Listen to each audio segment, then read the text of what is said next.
Poli Hoxha, Edi Rama sot ka blokuar atë që gjithë dyshonim se do ta bënte, ka blokuar SPAK-u në rastin konkret, ka blokuar atë që mendoi se do të ishte edhe një arrestim për zonjën Balluku, për zëvendës kryeministën Balluku. Pra, jemi tashmë përballë një fakti. Nuk jemi më në nivel deklaratash, por ky është një fakt dhe një qëndrim publik i Partisë Socialiste dhe Ramës i kryeministër. Si e lexon këtë zhvillim? Tani kjo ishte e pritshme sepse ai mori një vendim politik, po e ktheu, e bëri në akt me një mënyrë dhe pa shumë shpjegime, një raport i dobët dhe më i dobët se mbrojtja që bëri në grup parlamentar i zotit Manja, ndërkohë që ishte më i detajuar raporti i opozitës i lexuar nga zoti Bylyk Bashi dhe edhe me element që ne nuk i dinim, shkon deri në 11 veprat penale, përsëritje etj. Por gjithsesi sepse ata e kanë lexuar. 11 vepra penale, do thotë penale të ndryshme apo mund të jetë përsëritje të njëjtës veprës. Okay. Në disa procedura. Kjo që ka interesante, po. Por çështja këtu është tani tashmë ky e bëri fakt ishte ambasada britanike që reagoi para votimit. Po. Para pastaj ka reaguar Gjermania prap duke Po, i ka regjia ato. Po do shkojmë te reagimi ndërkombëtar. Tek akti që ndërmori Rama, shikojnë çik Edi Ramën.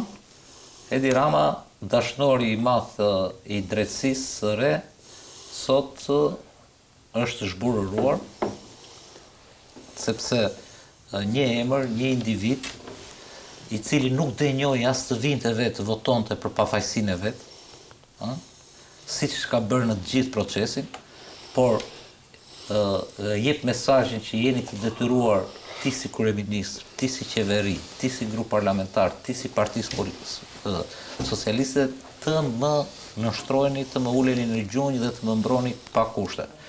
Dhe ky është zhburërimi i një njeriu, i një lideri global, i një lideri që kishte krijuar drejtësinë e re dhe që etj.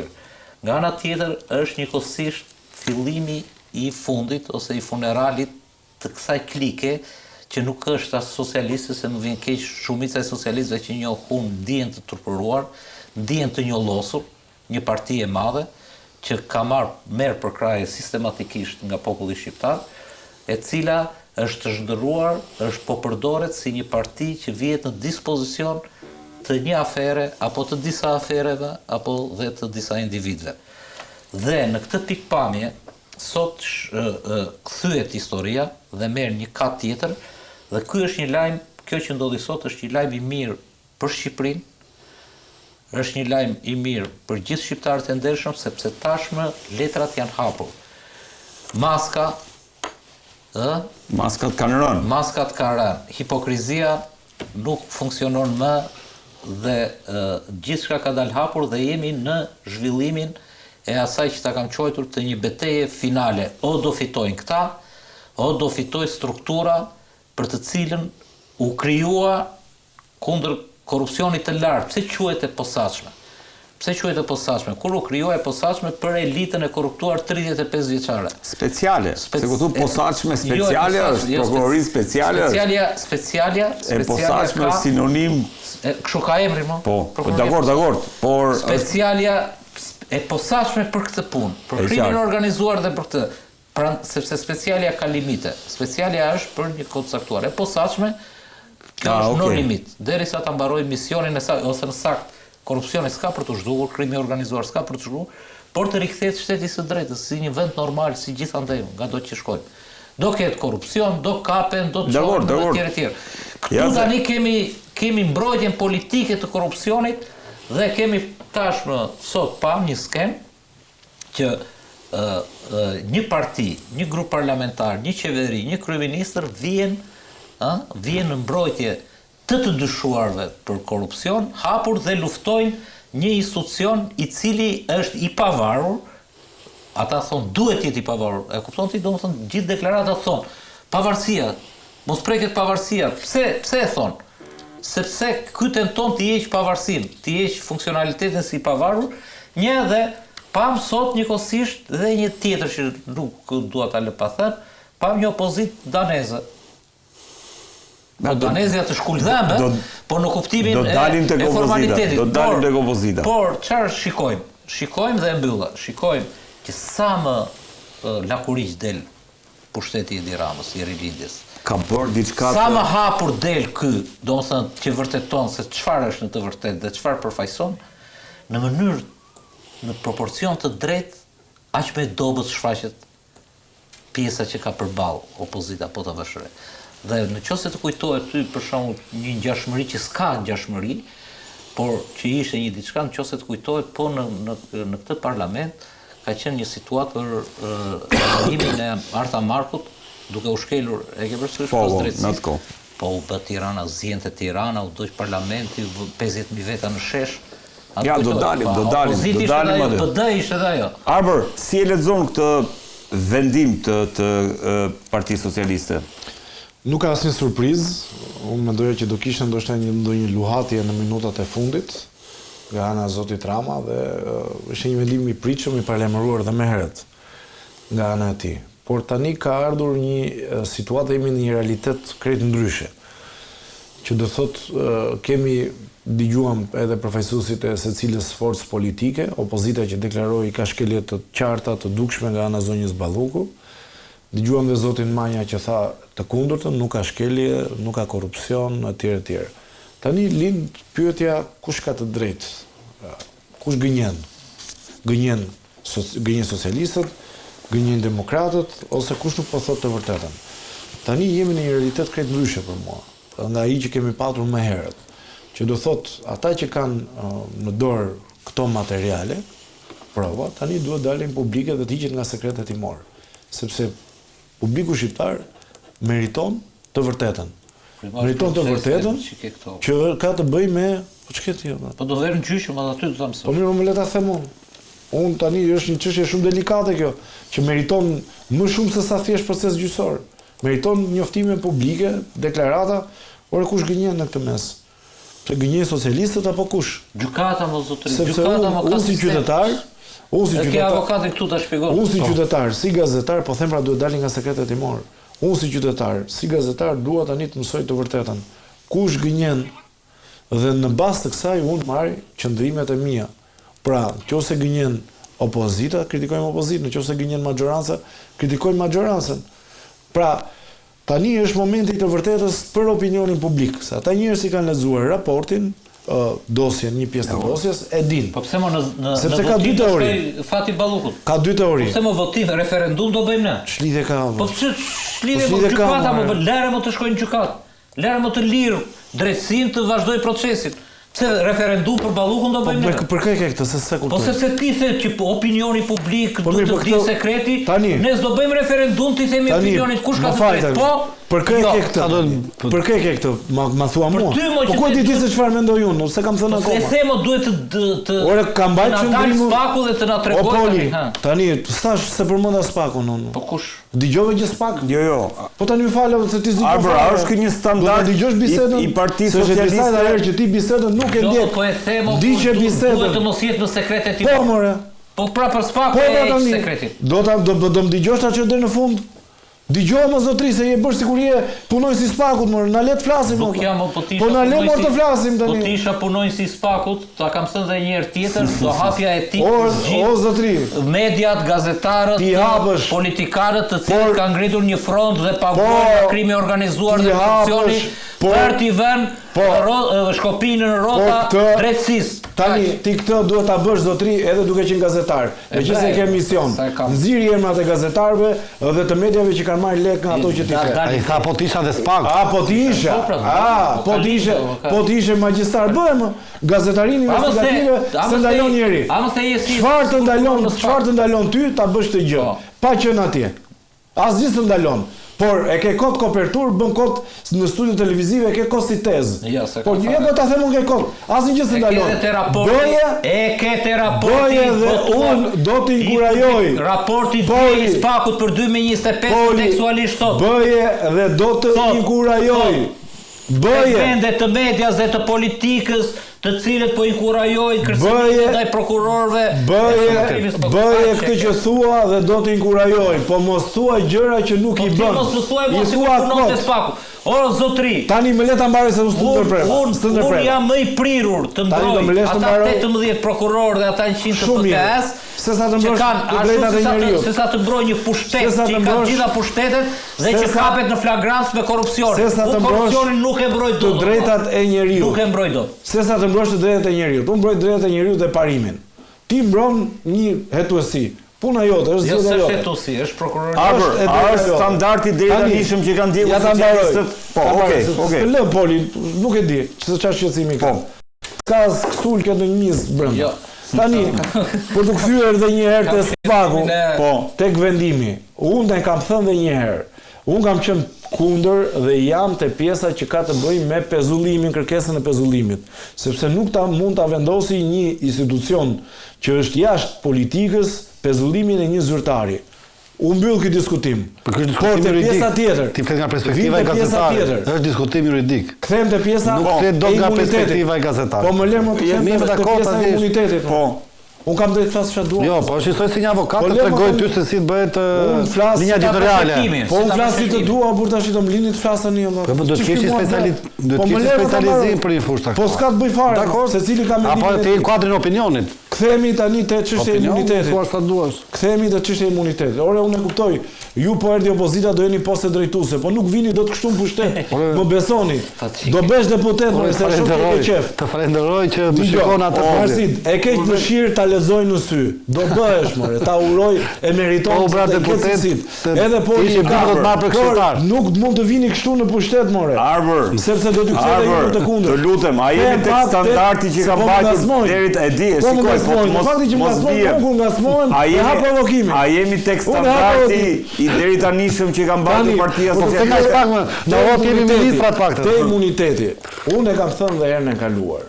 Për sa kohë nuk i dija ato që kanë dalë nga deklaratat e SPAK, që ka dyshime që pjesëtarët e grupeve kriminale kanë intimiduar dëshmitarë etj, për mua kjo nuk mund të ketë mbrojtje.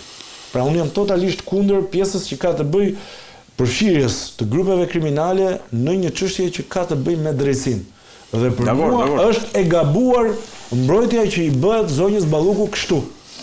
Sepse në momentin që ty të dalin fakte, unë nuk i kam parë besë. Ja, ky është arbri i vërtet. Po unë jam vërtet gjithkohës. Unë jam vërtet gjithkohës, po ti s'e kupton. Po shqetësimin për drejtat e njeriut, Poli. Reflektoj dhe unë. Mbroj parimin dhe po them, për sa kohë ato që kanë dalë në atë seancë që u mbajt nga prokurorët e SPAK, nëse janë të vërteta 100%, unë nuk i di, nuk i kam lexuar, atëherë nuk mund të ketë mbrojtje politike për një çështje që është jo vetëm penale, por që dyshohet për përfshirje të grupeve kriminale, zotri. Dakor. Dhe kjo Balluku nuk pretendon që ka sulm politik. Dhe kanë thënë avokatët e saj që kjo nuk është politike. Pra për mua kjo është e gabuar, sepse hap dhe një precedent tjetër, e kam pasur një artikull të pak ditëve më parë, hap dhe një precedent tjetër që nëse ti ke bërë, kjo është për gjithë ato çështje që do vinë të ardhmen, por gjithë ata që është një lloj manuali se çfarë nuk do duhet të bëjnë zyrtarët që mund të përballen me drejtsinë. Pra ti nuk duhet të flasësh, nuk duhet të japësh të vërtetën tënde, nuk duhet të mbrohesh publikisht, duhet të mbrohesh vetëm me avokat dhe duhet të lësh fatin tënd në dorë partisë. Pra, të kundërtën që ka bërë zoti Veliaj, zoti Tahiri, jo, ja lë partisë, jo drejtësisë. Sepse vendosi partia, çfarë do bëj drejtësia në konkret. Okej, në rastin konkret, dakor. Jam i qartë shumë. Dhe e bëri zoti Tahiri hodhi Vizkla. U përball me drejtsinë Shkojmburg. E bëri zoti Veliaj disa mesazhe dhe të fsheta dhe të drejtpërdrejta ndaj zotit Rama është në Burg. Zoti Beqa me radhë, zoti Ahmetaj pasaj që është në Arati. Zoti Balluku ka bërë të kundërtën. Pra ka mbyllur syt, ka mbyllur veshët dhe ja ka lënë partisë në dorë gjithçka. Dhe ky është mesazhi akoma më i keq, sepse do thotë që partia vendos kush është fajtor dhe kush nuk është fajtor për partinë. Prandaj unë nuk jam për këtë lloj mbrojtje në mënyrë kategorike. Por a është ky një thyrje e standardit deri tanishëm që kishte vendosur Partia Socialiste në raport me imunitetin? Kjo është qartë, kjo është qartë, s'ka nevojë fare për diskutim. Si ta lexojmë këtë kthes të ndryshim kursi? Ky është një divorc i shëndetshëm mendoj unë, që bën politika, tashmë ju bashkua dhe Partia Socialiste, Partisë Demokratike, ndaj drejtësisë së re.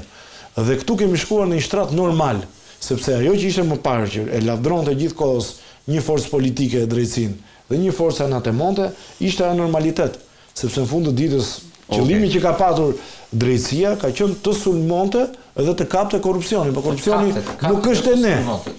Të kapi dhe ta sulmojmë, se korrupsioni sulmohet. Pra, jam shumë i qartë, Poli, mos kujto se bëj lapsus në fjalët e mia. Se fjala sulm është politike. Po mos sulm ndaj korrupsionit, mos zotri. Më qartë se bukur se kaq.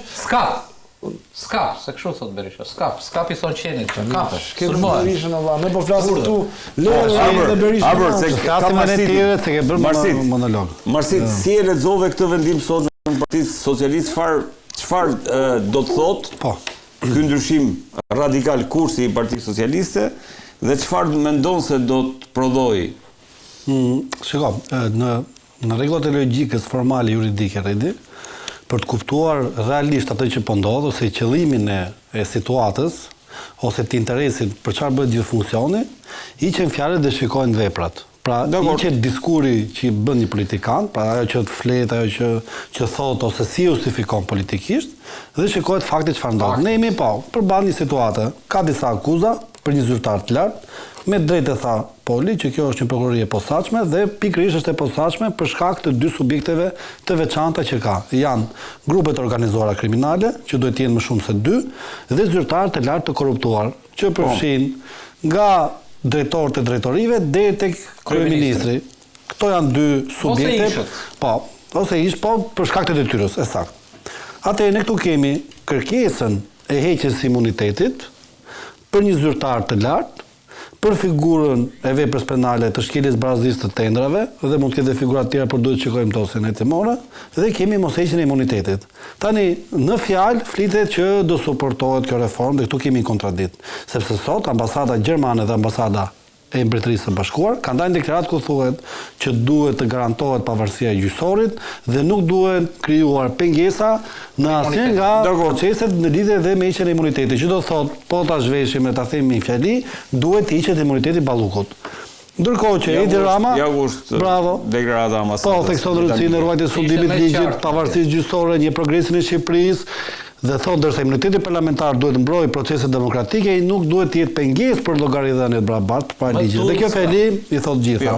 Tani, Edi Rama ka një kontradikt. Edi Rama thotë, unë nuk ndryshoj nga kursi dhe nga linja për qenë pjesë e BE-s, e thotë me fjalë, ndërkohë që me vepra bën pikërisht atë që vetëm mos jesh pjesë e BE-s, që është garantimi i pavarësisë së gjyqësorit. E di pse? Sepse nëse ti realisht do të futesh në Bashkimin Evropian, garancia e ka thënë Angela Merkel këtu e vite përpara është sistemi i pavarur drejtësisë. Pse? Sepse në moment që ti futesh dhe bësh pjesë e zonës ose eurozonës dhe zonës Bashkimit Evropian me statusin e vendit antar, operatorët ekonomik të huaj ose operatorët ekonomik të shteteve të Bashkimit Evropian, qytetarët, sepse çfarë është lëvizje e lirë e mallrave, shërbimeve, punës dhe kapitalit, që këto të lëvizin në zonën tënde, dhe të kenë garanci, duhet që të ketë një sistem pavarur gjyqësor, sepse nëse do kenë mosmarrveshje në lidhje me punësimin, në lidhje me investimin, në lidhje me marrëveshjet e biznesit dhe çdo gjë tjetër, po në raport edhe me strukturat administrative, i vetmi institucion që ato i garanton për këto veprimtari ekonomike ose veprimtari njerëzore është një sistem i pavarur gjyqësor. Dhe kur ata shikojnë që këtu akoma korrupsioni është në nivel masiv dhe politika është ajo, pushteti politik pra prevalon mbi dy pushtetet e tjera, ose pushteti ekzekutiv, thënë më saktë, me varësinë e tij që kanë administrat, këtu nuk kemi garantim të asaj që është gjë kryesore, pavarësia e gjyqësorit. Indirekt, pse Rama atë që ka pasur qëllimin e tij kryesor, se këtë ka dashur të arrijë, të fuzë Shqipërinë në Bashkimin Evropian, detyrohet të kthejë kurs dhe bën çdo gjë që është e mundur që të mos plotësohet asnjë standard që ti të integrohesh në Bashkimin Evropian. Ose më saktë, për ta thënë në gjuhë edhe më të kuptueshme.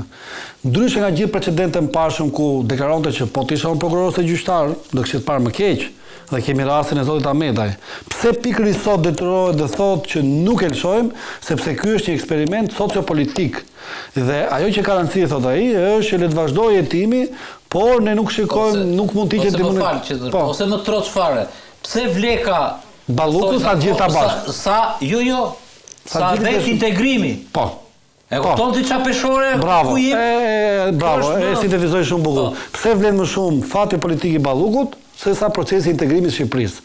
Sepse njëta gjë, unë kam thënë në debatet që kanë pasur me Arbrin, vlen më shumë interesi publik në Shqipëri, dhe interesi publik kanë fjalën për taksat dhe për gjithë procedurat dhe standardet ligjore, apo fati politik i politikanit. Se në fund ditës edhe drejtësia është parim proporcionaliteti. Ideja peshore se është që në njëra në krah është interesi publik, në krahun tjetër është subjekti i cili është përballë drejtësisë. Drejtësia jo më kot thuhet vendim në emër të Republikës. Është vendim në emër të shumatorës të gjithë qytetarëve të Republikës së Shqipërisë. Kur ti vendos gjithë qytetarëve të Republikës së Shqipërisë pozitën politike të një politikani, si mendon ti? Ku është garancia e gjyqësorit? Për ta thënë pra, kontradikta Ramës tregon këtë gjë. E shoh reagimin e Ramës regjia më e pesha politike Belinda Balluku dhe interesave të saj në bashkëpunim me Ramën në shumë herë më lart se çdo gjë tjetër. Ja, lexojmë pak reagimin e Ramës, Marsit. Imagjinoj edhe integrimin. Po.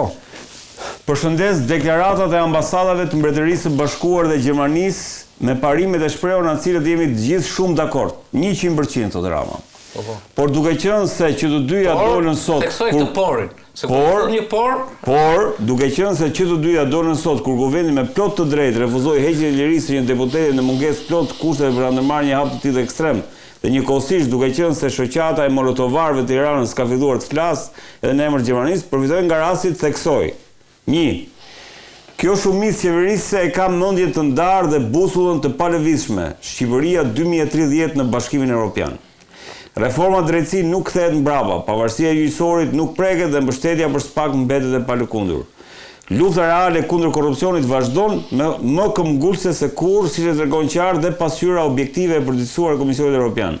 Belinda Balluku nuk akuzohet për korrupsion. Dhe hetimi i çështjes duhet vazhdoj, pra nuk akuzohet për korrupsion. Hetimi i çështjes duhet vazhdoj i patrazuar as nga pengimi, as nga yështja e SPAK-ut prej faktorësh jashtë kufive të pushtetit pavarur gjyqësor. Yështja. Shumica qeverisë bëri sot pas një diskutim aty që do të bënte çdo parlament demokratik i Europës, ku kalimi i kërkesave të prokurorisë jo për arrestin pa gjyqjen e deputetit si kjo kërkesa sot, po për të filluar apo jo hetimet, nuk është askund si kalimi pas që lloj kontrolli i kufive në zonën Schengen. Ai është një proces serioz i bazuar në norma kushtetuese e ligjore, të cilat nuk janë as karta bianca as dyer të mbyllura për prokurorinë. Sot ne i kemi respektuar plotësisht ato norma dhe kush pretendon të kundërtën ka të drejtën e vet të padiskutueshme. Por s'ka argumente të mjaftueshme për ta fituar debatin mbi ekzistencën ose jo të kufirit mes pushtetit të pavarur kushtetues, cilin Parlamenti i Shqipërisë e mbylli sot duke treguar se dinjiteti i parlamentarëve nuk është material për eksperimente sociopolitike, të cilat e bëjnë kurrën më të rrezikshme se sa smundja që duhet luftojë. Ecim përpara. Shqipëria nuk ka plan B. Vazhdon integrimi. Mund t'i bëj një komit të vogël. Ja, tani. Të lutem. Integrim në korrupsion apo integrim në be? Kjo është çështja. Pse kthem tani te teza ime që Poli ma kundërshtoi. Ishte sa deklaratë edhe të fortë bën Rama, nuk ka akuza për korrupsion, zonja Belinda Balluku. Nuk ka akuza për korrupsion, Poli. Thot ai. Jo, prit. Tani kthem te teza ime fillime. Po. Tani kemi deklaratë të fortë, madje thotë edhe një gjë tjetër zoti Rama. Ndërhyrje nga jashtë. Nuk mund t'i jetë të yshtet nga jashtë, apo jo, nga faktor ndërkombëtar. Por janë deklarata shumë të forta, pra janë deklarata që po yshtet nga jashtë, kanë ndërhyrje të ashpër nga jashtë, të fortë nga jashtë, dhe nuk ka akuza për korrupsion. Dy nga tezat kryesore që po anatemohen, po sulmohen. Nga jashtë, nga kush e ka fjalën? Nuk e di. Tani, në gjithë situatë, çfarë duhet të ndodhi? Tani jemi në një terren tjetër zotri. Duhet të dalin të vërtetat. Duhet hiqet ajo dosje nga sekretet timore. Përse? Sepse Belinda Balluku nuk arrestohet dot nga ana e SPAK. Por kjo është një goditje që po i bëhet drejtësisë. Pra i thuhet që shiko, ti nuk do të arrestosh për korrupsion, i thot Rama. Po. Ti do të arrestosh për shkak se ke ndërhyrje nga jashtë. Tani drejtësia duhet të reagojë. Na thot ne si qytetar, shiko, kjo zotri. Ja po do reagojë drejtësia, po do reagojë me akte më plako, ti do deklarata. Do të me akte pra. Dakor, por duhet edhe një gjë si kjo, me por një gjë e argumentuar. Disi e kupton të çfarë arbri, sikur Rama sot ka thënë, neve nuk na duhet një bej hipokrite, na duhet një bej sinqert. Tani ti ja të bëj dekriptimin. Po flasim për drejtsinë. Tani Edi Rama përshëndet Gjermaninë dhe Britaninë, e cila thot mos luani me drejtësinë, mos ndërhyni te pavarësia e saj, ç'keni për të bërë imunitetin para lajmërinave. Po. Dhe gjithmonë fjala kyç integrimi. Integrimi është nuk ka plan B. Tani ky thot që e përshëndes Gjermaninë dhe Britaninë, thot, ne thot, si qeveri, thot, si shumicë qeverisë, thot, e kemi ndarë mendjen i thot Gjermanisë, që do futemi në BE në 2013. Sikur do fut ky Gjermaninë.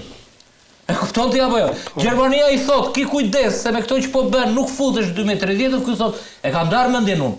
Vetëm për të gënyer Siç mashtroi me 2030, ndërkohë që e ditë shumë mirë që 23-24 kapitujt që do mbyllet, janë kapitujt më kryesor që jo imunitet që diskutohet, po e thon tekstualisht, quhen emrin e kanë kapitujt e shtetit së drejtës. Dhe tekstualisht thon arestime në nivelet më të larta të shoqëruar patjetër me sekuestrime, pasurive të korrupsionit. Do ta mbyllin ata, nuk i mbyll Rama. Rama hap shampanjën kur i hap bën letrat. Mbyllja është aty te 20 I takon natyrën. Te 28 shtete dhe që tani 3 i ke gati të deklaruar kundra. Dhe çfarë ndodh? Ndodh që ky pastaj më kujton Sali Berishën e 97-s. Ju kujtohet parlamenti 97-s, po dhe me shenja në 2013 dhe se mbashin fjalimet atëherë. CIA e bëri 97-ën. Faktorët e huaj. Grekët thaj. Pra, grekët, po edhe amerikanët i akuzojnë. Dhe kur vjen puna tani sot nga spaku i hyshtur nga faktor. Po ku ishte ajo arbër? Ajo i hyshtur nga faktor të jashtëm. Po e ke, Lexoja. E ke pak më larg se po e lexoja. Te cila pjesë? Ja, të ta hap në celular se ishte interesant ajo, nëse po për të ai ishte për të bazuar në nga sa as dyrë. Ti e lexove unë nga ty gjova. Po, nga faktor të jashtëm, po mua mu duk që i referoi spakut. Po pra spaku. Jo, e ke. I patrazuar as nga pengimi, as nga hyshtja e spakut prej faktorëve jashtë kufive të pushtetit pavarur gjyqësor. Pra, jashtë kufive të pushtetit pavarur, jo jashtë kufive shqiptar. Ka thënë në grupin parlamentar te mbledhja që bëti të emrat të ndryshimit ministrave. Ky tani ka arritur në një fazë. E kishte tekstualisht me Gjermaninë. Me Gjermaninë. Po kishte te mbledhja, ka thënë. Prandaj ndalova se dua të di. E kanë thënë më ka dalë në media. Ajo teza, jo tezë, se nuk është as teza, ata e thon hapur dhe amerikanët dhe europianët dhe gjermanët që ne jemi garant i kësaj. E ke parasysh. Edhe madje garant, jo vetëm politikisht, por dhe financiarisht. Po vetëm një pajisje përgjimi, një njësi përgjimi super e teknologjisë së fundit janë investuar 5 milion euro në SPAK. Kurse ky tani dhe ne duhet të themi disa të vërteta. Kush janë të vërtetat? Ne duhet të themi të vërtetat që këti, prandaj thashur është lajm i mirë. Ky sot del hapur. Por ndërkohë kur ka thënë ne mbrojmë ne kështu ne etj, në qoftë Berisha bubullinte, kundër spakut, ky ka vepruar me akte dhe çfarë ka patur mundësi, se gjithë institucionet janë të ndërvarur në mënyrën me financat, me etj. Çdo gjë që ka patur mundësi për ta penguar, ka tentuar dhe e ka bërë. Ose në rast se ka dështuar, por në raste të tjera ka bërë. Ngriti komisionin Xhafa. Vetëm për buxhetin e 2025-s i hoqi 5 milion spaku, që spaku është ndërmarrje fitim prur, se vetëm për 2025-ën ka sekuestruar 45 milion. Dakor. Do të them tjetrën të fundit fare, kam thënë edhe në studio tjetër, por më mirë të përsëris. Është një njësi ka qenë Resi dikur, ne që jemi gazetar të vjetër, që u krijua si njësi super speciale. Dhe Resi sot quhet njësia e përmbrojtjet të posaçme të zyrtarëve dhe të ashtu.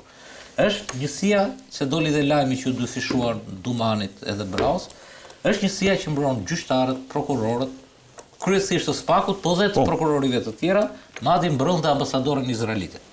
Domethënë, këtë ka njësi speciale për këtë punë. Dhe kur doli kjo puna e rrogave, ky që iku nga drejtori i përgjithshëm, i çoi propozimin që siç do t'i rriteshin Reneas, se 2 forca speciale ka, 3 ka. Na solli regjia këtë. Po. Faleminderit regjia. Siç i rriten Reneas dhe FNSH-s, propozimi ishte t'u rriteshin dhe këtyre si forca speciale. Kur shkon atje lart te ministri dhe pastaj te kryeministri, do që do kalonte te financat, që në qeveri për vendim qeveri, kush janë këta? Këta janë ata që mbrojnë prokurorët e spakut. E qartë. Lere për njërë tjetër. Do më thënë, po ta jap si shembull, që ata vënë veten në rrezik përballë krimit të organizuar, si ata janë buroja e parë e prokurorës. Prokurorët s'bajnë pistoleta. Nuk bajnë automatik, janë këta. Dhe kur vjen puna, ky deri këtu tek mbrojtja e jetës, e ke parasysh ka një urrëtie ndaj këtij institucioni. Pastaj shkopin në përgoma sa të duash, i janë thënë në raportet e ashtu. Dhe sot Sot ky doli hapur, kur them hapur do më thënë dhe ky vazhdon. Dhe kush është analiza ime, sepse nga pikpamja pragmatiste, unë jam i habitur. Nga pikpamja pragmatiste nuk ka bërë vaki asnjë në botë dhe nuk ka logjik që për një individ, për një ministre, një kryeministër, një parti të vërë në resh, një parti, një grup parlamentar të mbrojë një njerëz, siç e ka bërë me të tjerët që i ka lëshuar të marrin avokat. Pse? Dhe këtu është pyetja e madhe, sepse këtu futin loj veten. Dhe atëherë unë kam arritur në konkluzionin që do ta mbyll dhe këtë pjesë. Tashmë unë mendoj që nuk po mbron Rama të Ballukun, por Rama është ushtar i Ballukut dhe i asaj që përfaqëson Balluku shumë të gjerë. Është thjesht një ushtar dhe në ditën që ashtu po e urdhërojnë që dhe duket dhe nga poshtërimi që i bën Balluku Ramës vet, qeverisë vet, Parti Socialiste, gjithë Parti Socialiste vet, gjithë grupit parlamentar vet, duke mos zënjuar as të dalë të thotë zotërinj, unë jam e pafajshëm. Marsit, si e lexove deklaratën e kryeministrit? Është avokati e mirëfillt. Është avokati e mirëfillt edhe është justifikim integrimin vazhdojmë ta kemi busull thotë. Po dakord. Ora, ti mund thua që edhe luftën e korrupsionit do e kemi busull dhe gjithkohës mund të shpërdorosh detyrën. Fakti që ti e thua do thotë që e bën. Okej. Unë merrem ato që bën, jo ato që thuan. Nuk ka koherencë midis atyre që thuan dhe që bën, merrem ato që thuan, sepse kanë korrespondencë.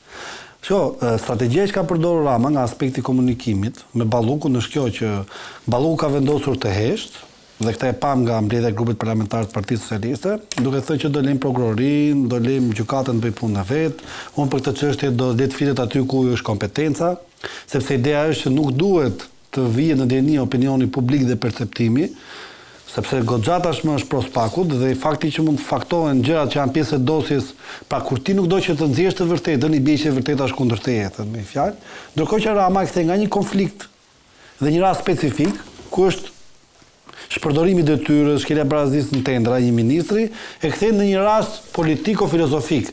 Pra merret me luftë ndërmjet dy pushteteve, ku pushteti gjyqësor mundohet të prevalojë pushtetit politik. Dhe ku sistemi i drejtësisë me dërmek po kufizohen kompetencat politike dhe madje po mundohet të ndryjë duke përcaktuar jetën politike të një force politike. Nuk ka të drejtë ta bëjë këtë nga betejë juridike në betejë politike, strategji. Ti nuk mund të flasësh kur një mjek i një spitali për të ofruar shërbimin kërkon para, dhe ti thua që këtu kemi të bëjmë me shantazhimin e mjekëve nga ana e qytetarëve të padenj. Aty është rasti mirëfillt, mjeku ka shkelur betimin e Hipokratit për shkak se ka përfituar interesa private. Ti këtë tash ta kthesh në një rast specifik dhe mjeku në fjalë për shembull thotë që shiko, strukturat e drejtësisë bën detyrë, ti thua se shiko, perceptimi publik pra shkaton drejtësi, nuk po i lën rahat mjekët të bëjnë punën e vet, sepse i akuzojnë, i bëjnë, nëse do që realisht merresh me rastin, dhe nëse percepton shumë në fillim, miru me faktet. Po hapet dosjen, thuaj për shembull, është kjo akuzë, është ky fakt penal, s'ka lidhje shkaktore, se çdo vepër penale ka 4 elemente. Ka korrupsion thotë. Dhe në logjikën juridike. Në logjikën e procedurën penale, kualifikimin e veprës penale e bën prokurori, më nuk e bën kryeministri, s'është kompetencë e kryeministrit. Jo, ai konstaton. Ai kishte sot 82 vota. Konstatimin e ka. Parlamenti ka ish pasën e arrestit vëpur. Ai e ka pjesë pasën e arrestit e ka në shumë. Shiko, afër e ka ligjin për amnistin. Të presit mbaroj procesit i zonjës Ballukun, nëse dënohet ta bëjmë amnistia, lejon ligji. Ama mos thotë që ne garantojmë pavarësinë e gjyqësorit. Ta bëjë si në Amerikë. Çdo president ka të drejtën amnistisë. Ta bëjë që çdo kryeminist këtu ku dëgjon në mes mandatit, fund mandatit mund të bëjë një amnisti dhe mund të bëjë një amnisti e cila mund të jetë absolute. Ta bëjë për zyrtarët e lartë që dënohen nga 10 deri në 30 vite, ti amnistoj me emrash në rregull, të flej qetë. Pse duhet lodhet kaq shumë? Duke qenë se ai e bën diskurin, diskuri tim nga perspektiva politike tashmë. Po ta zhveshësh, ai thotë që ne duam partneritetin Europë-BE, po jo si shtet vasal, po si shtet me drejtat barabarta. Kjo që më kërkoni ju mua, është e padrejtë sepse është vasalitet, do të arsye se lëshoj. Po ti kjo është ajo mesazhi që e pa i çon në mënyrë indirekte. Në politikë vjen një rregull rredi. E ka thënë ministri i madh i jashtëm Frances Talleyrand, gjua në politikë është dhënë politikanit për ta fshirë vendimin. Vendimi që ka marrë sot Rama është një vendim që nuk e parashikon kodi apo ligji shqiptar. Vendimi që ka marrë Rama sot është totalisht në shpërdorim të përgjegjësisë politike, përgjegjësisë politike dhe sënimi i pavarësisë gjyqësore.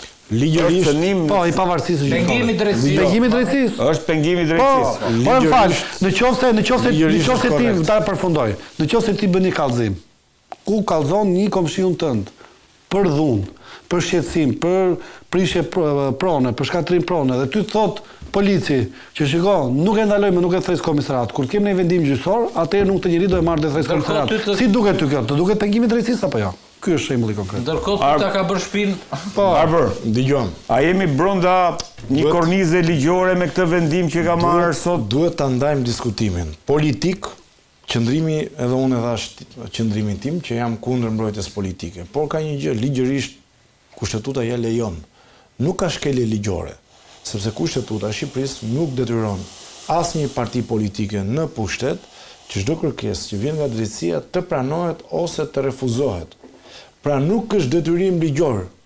Dhe kjo është ajo që zoti Rama po mbrohet, dhe kjo është korasa e tij më e fortë, sepse këtë argument që kushtetuta ja jep, ai e përdor në favorin e tij, duke thënë që kjo është ndarje pushteteve etj. Përdorimi i tij normal që do ta bënte pas një vendimi të kësaj përmase. Holandeze, po. Dhe Dhe kjo mendoj unë është arma më e fortë që ka zoti Rama, dhe kjo mendoj do të jetë edhe pjesa që nuk do t'i krijojë Shqipërisë probleme në integrimin në BE. Unë nuk besoj që do varet të kushtozohet nga kjo gjë integrimi në BE. Kanë reaguar ambasadat dhe kanë bërë shumë mirë, por nuk ka patur deri në këto momente asnjë reagim të nivelit të lartë nga Bashkimi Evropian. Nuk është kushtozuar integrimi me rastin konkret. Integrimi për mua do të kushtozohet me ato ndryshime ligjore nëse do të bëhen nga maggioranca.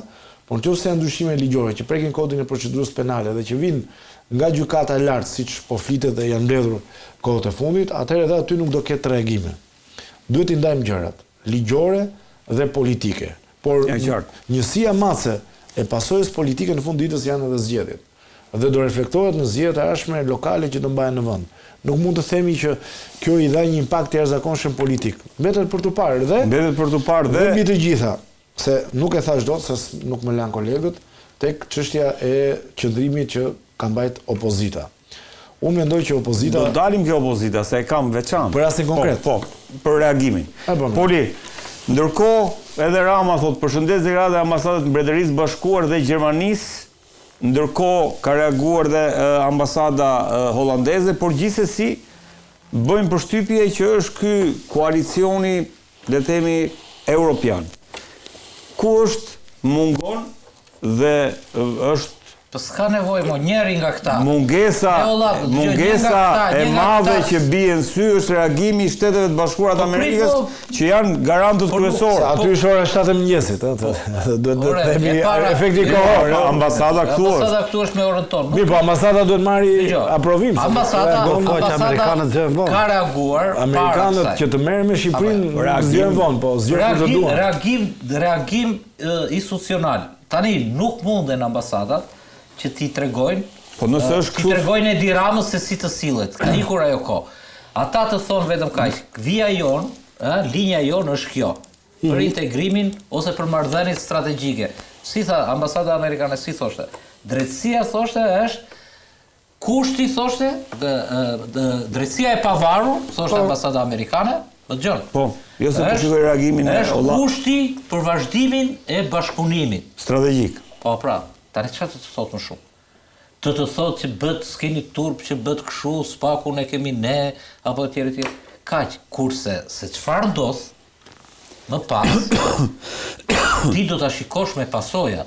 Pra do ketë akte, nuk do ketë deklarata. Për shembull, kur ty të thotë çdo sa herë ka patur një debat kur filloi kjo histori, po dhe më herët kur u tha ky e morët vesh sa Rama, ikën ata ushtarët e Amerikës nga Spaku. Ata ushtarët e rrugës Elbasanit nga Spaku. E tha para zgjedhjeve. Dhe kishte një periudhë që e ke parasysh një periudhë vakumi që si do sillej kjo administrat me Spakun.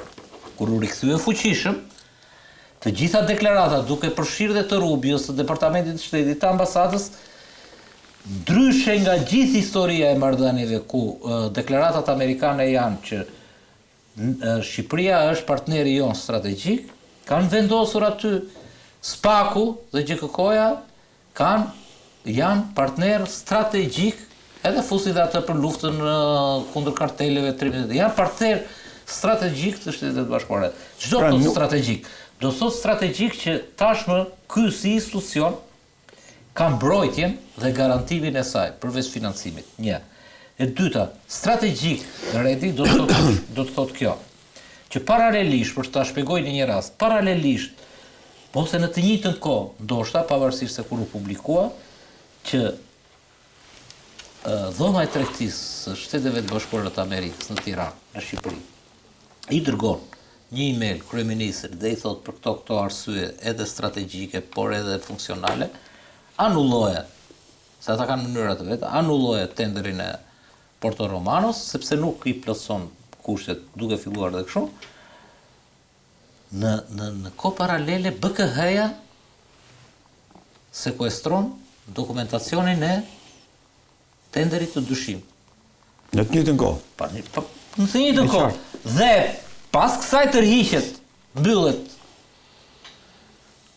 Ai Rama që thoshte s'ka burnën e ta anulloj, ta kthej mbrapsht Porto Romanon, nuk kam shantazh, nuk kam kështu, nuk pipëtin. Është anulluar? Po patjetër më ishte krye lajm i dieshëm. E pash dje, po domethënë Foli dhe ministri u pyet dhe a ka lidhje se kalojmë nga korrupsioni në gjëra më të rënda, a ka lidhje me Rusinë, sa janë aludime. Nuk tha as shpifje as. Por aq di ministri i ri. Pra SBA-ja do flas me akte? Me akte, po dhe Gjermania. Të gjithë do flasin me akte. Tani, si mundet të flasin me akte ata? Në qoftë në Irak apo në Venezuelë, aktet të cilat shikojmë neve janë shërbimet inteligjente, CIA, hakerat e tjerë, për ku po fle Maduro, në çfarë do të arrestojmë, në Irak ku do hidhet bomba, në ku është lideri suprem. Këtu në Shqipëri ata nuk sjellin CIA, nuk sjellin FBI, pavarësisht se i kanë sjell në një farë mënyre, por ka një instrument që quhet SPAK. Prandaj Edi Rama thot me yshtje, thot. Po patjetër me yshtje kur nëse ti një gjë kaq strategjike sa porti i Durrësit e ka ta ndis në një port tregtar, një port i cili ka qenë ja ul vlerën dhe më shumë se që ka patur 3000 vjet më përpara. Ka patur emrin Epidam, saqë dhe Shakespeare ka bërë vepër mbi Epidamin. Dhe kur vjen puna, ka qenë një nga portet e Mesdheu, dhe që në atë kohë, kanë ardhur, në atë port kanë ardhur, kur u bën lufta civile atje brenda, e di shumë mirë, erdhën dhe në Florë dhe këtej u luftua për fronin e perandorit të Romës, ka qenë shesh betejë, dhe kur vjen puna tia ul në këtë kohë, kur bie erë lufte botërore dhe ku po ndahen kampet perëndimi etj, dhe ti ja ul vlerën. Çfarë kuptimi ke? Kjo s'ka më kuptim korrupsioni. Dhe patjetër që ata do veprojnë. Dhe lufta kundër SPAK-ut. Ne kemi ngelur goditja e Ballukut po thua lidhet me një strategji që do shkojë deri te Rama. Ne sekën shumë poshtë. Ne kemi ngelur te 5 emra të korrupsionit. Sikur këta çfarë janë? O zotri, po ai SPAK-u godet organizata trafiqesh bashkë me amerikanët, i pe goditja në Ekuador, goditja ndej, goditja në Holland, goditja ndej, prish biznes e qindra milion euro të kokainës, linja të mëdha, ku bëjnë pjesë shqiptarët, që këta bëjnë pjesë në tyre, ata amerikanët DEA ka zyrë pjesë në tyre, dhe ne tani merremi që ky SPAK-u e ke parasysh po i bie të drejta në qafë të drejtave të njeriut të Belës, të verë më Bela në gjykatë si çdo njeri, të verë në gjykatë dale pa fajshme të bëhet kryeministre, jo zënës kryeministre. Dhe unë po them dhe tjetër, dhe këta që ka dalë gjithë kjo puna e të drejtave të njeriut të Arbërit dhe shokëve të Arbërit. O zotri, se po është hapur dhe me këtë unifikusin e gjykatës së lartë. Më tregoj një rast, po ja bëj pyetjen Arbërit, një rast nga këta të korrupsionit të lartë, Ilir Beqja, Ilir Meta, Sali Berisha, që s'është burg, po për arrestin që pati, çfarë ke Arben Ahmetaj, të gjithë, Erio Veliaj sidomos që ka krijuar një fushat të jashtëzakonshme. Më tregon një rast nga këta se janë lëshuar gjithë spakut. E di pse? Se kanë natin pse na I gjeti provat. Më tregon një rast nga gjithë ata që s'ka shkuar në gjykatë të lartë, që s'ka shkuar në apel, gjykatë të lartë, deri në kushtetuese, nga 2 herë madje dhe të gjitha kanë lënë në fuqi. Spaku I shkret bën kërkesën më dha, thotë kam 1, 2, 3, kishte 80 prova tek raporti, 80 prova. Am pyete mua. Po shikon nga Redi, pse nga mua t'ja përgjigjem. Nga 200 faqe fashikull. Tani të t'ja përgjigjem. O zotri, çoj më dha në apel, çoj më dha në gjykatë të lartë. E ke edhe vetë përgjigjen e pyetjes. Dhe e dyta, kërkon ti tani që ky të jetë në shtëpi tijet, po unë si dua në burg. Pyetje përgjigje bashkë. Dëgjoj një sekond. Unë si dua në burg. Por çfarë ndodh? Kur shkon ky është avokat, kur do të mbrojë një njerëz që ta çoj me kusht në shtëpi për shemb. Ose arrest shtëpi ose me kusht. E di çfarë I thot ky? Ky përpiqet që ta bëj trupën gjykuese empatike, të qaj. Ka mundësi të qaj të thot, gjë. Poli jam unë. Poli nuk e ka përsëritur, nuk ka precedent. Ndërkohë çfarë po ndodh Poli? Familjar, Poli ka sjell mirë në burg. Poli e pranon drejtësinë, e pranon verdiktin. Është penduar etj. Po çfarë bëjnë këta nga burgu? Më tregon një nga këta ti që ka një gjysmë reflektimi. Përkundrazi nga burgu vetëm sulmojnë, shajnë. Ose janë politikanë. Janë politikanë, prit. Ore, më fal ta justifikoj si sulm politik. Po është drejta e tyre më të bëjnë çfarë duan më. Por këta janë e drejta e tyre, po janë të akuzuar quhet vepër e rreth korrupsioni se ka impakt publik. Dhe në të gjitha vendimet, juve që mbroni të drejtat se unë I kam lexuar më shumë për median, po edhe për këtë pjesën tjetër, në të gjitha vendimet e gjykatës të drejtave të njeriut, e di çfarë prevalon një atje kur diskutojnë dhe kështu. Interesi publik. Nuk ka gjë më të lartë se interesi publik se korrupsioni për interesin publik. Edhe për demokraci. Më pyeti po I dha përgjigje vet. Po më pyeti I dha përgjigje vet, po ta jap dhon një përgjigje se më që po desha shumë për mungesën e reagimit SBA. Sa këtë shok, je përgjigje po konkrete. Se shumë interesant. Më tha shokët, më tha këmbroj, më tha këtë, I tha të gjitha. Tani të nxjerrë certifikatën time të lindjes edhe tani dëgjoj një sekondë. Edhe ta kompletoj. Shumë e thjeshtë, dëgjoj një sekondë. Po më gjej një rast. Më gjej një rast të këtyre që s'ka shkuar në gjykatë të lartë, të apelit dhe të lartë. Një rast. Poli ndryshe nga ty, unë nga të dy veshët dëgjoj shumë mirë. Ti dëgjon vetëm nga një vesh, nuk dëgjon nga të dy. E di si është më vetë. Tani ta them para pyetje retorike.